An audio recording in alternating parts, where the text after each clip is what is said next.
Today we're talking about human races and how people look different around the world.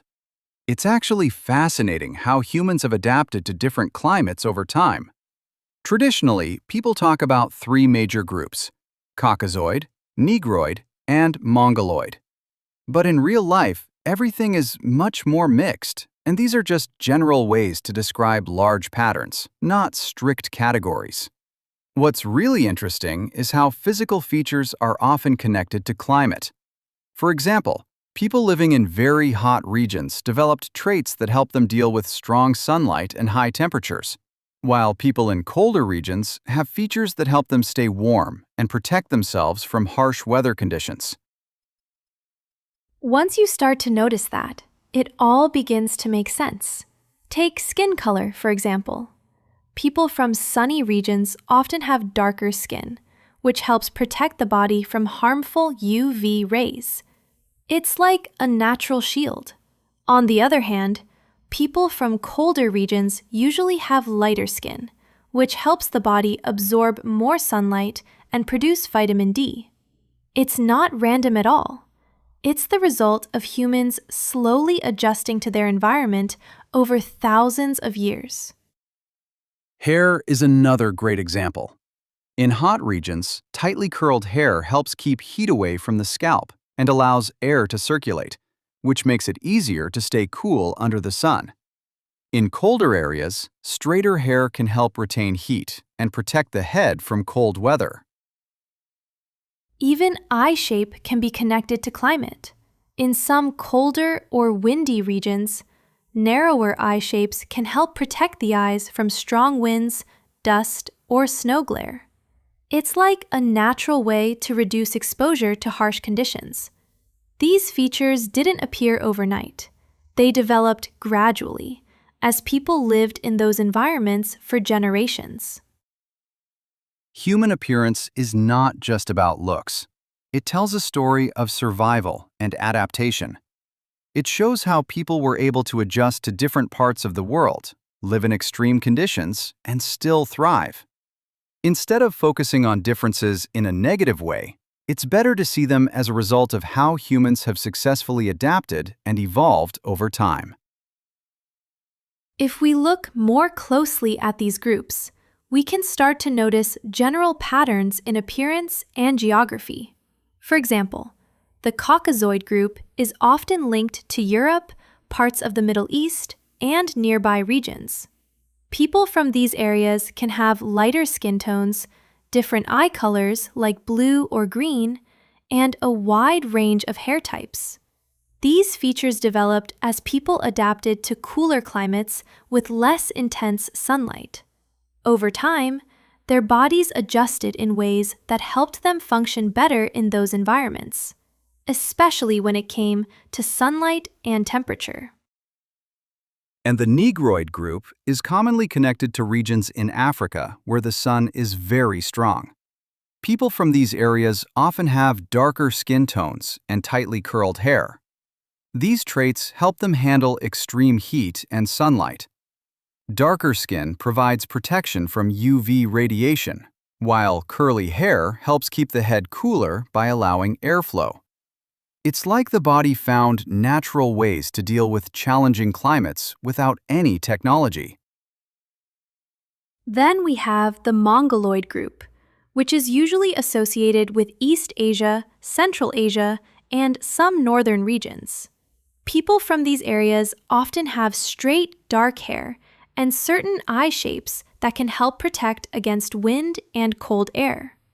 In some places where there is snow, these features also help reduce the effect of bright light reflecting from the ground.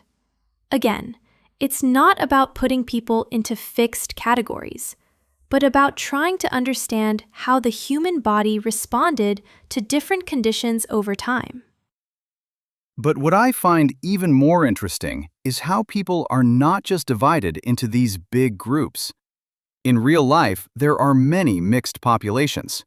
For example, when people from different regions and backgrounds come together, their children can have features from both sides.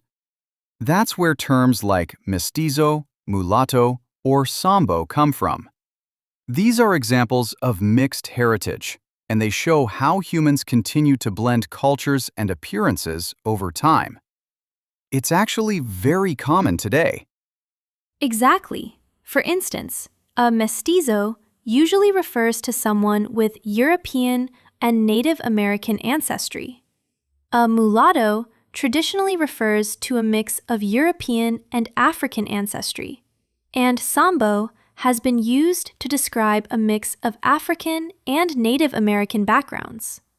These terms come from history, especially from times when different populations started to interact more closely through travel, trade, and migration. And today, the world is even more connected. People travel, move, and live in different countries, so mixed backgrounds are becoming more and more common. It's actually hard to fit people into simple categories now. Many people have diverse ancestry, and their appearance reflects that. You might see someone with features from different regions combined in a unique way. That's what makes humanity so interesting. Instead of being separated, people are constantly coming together and mixing. It shows that human identity is not fixed. It's always changing and evolving. Culture, language, and appearance all influence each other over time. I also think lifestyle and environment today play a big role, not just history. For example, people don't only rely on natural adaptation anymore. We now adjust our lives to the environment using clothes, technology, and daily habits. Someone living in a cold country can stay warm with proper clothing, heating systems, and food, while someone in a hot country can protect themselves from heat with shade, light clothes, and air conditioning. So even though our physical features developed over time, now we also use modern ways to deal with different climates. In the past, people had to depend more on natural adaptation, but now we have more control. Still, some habits are connected to climate. For example, in hot regions, people often avoid going out during peak heat and stay indoors when the sun is strongest. In colder places, people try to stay active to keep warm and dress in layers. So even today, climate still affects how people live their daily lives. Exactly. And food is another example. In colder regions, people often eat heavier meals to maintain body heat, while in warmer regions, food is usually lighter to help people feel comfortable in the heat. These small differences show how people continue to adapt in practical ways, not just physically, but also culturally. I think another interesting point is how quickly things are changing today. In the past, people mostly lived in one region for generations, so their features stayed more consistent. But now, with travel and globalization, people constantly move from one place to another and build connections across countries.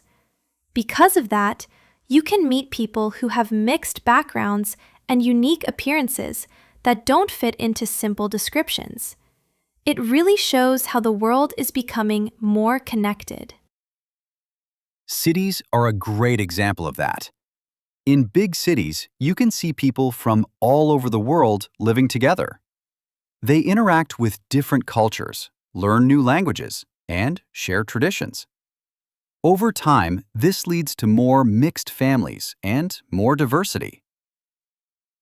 And I think that changes how people see identity. Instead of saying, I belong to only one group, many people now have a more complex identity. They might have roots from different regions and feel connected to more than one culture. That's why it's important to respect different backgrounds and understand that identity is not always simple. Human diversity is something to appreciate, not something to divide people. When we focus on understanding and respect, we can learn from each other, connect more easily, and create a world where differences are seen as a strength, not a problem.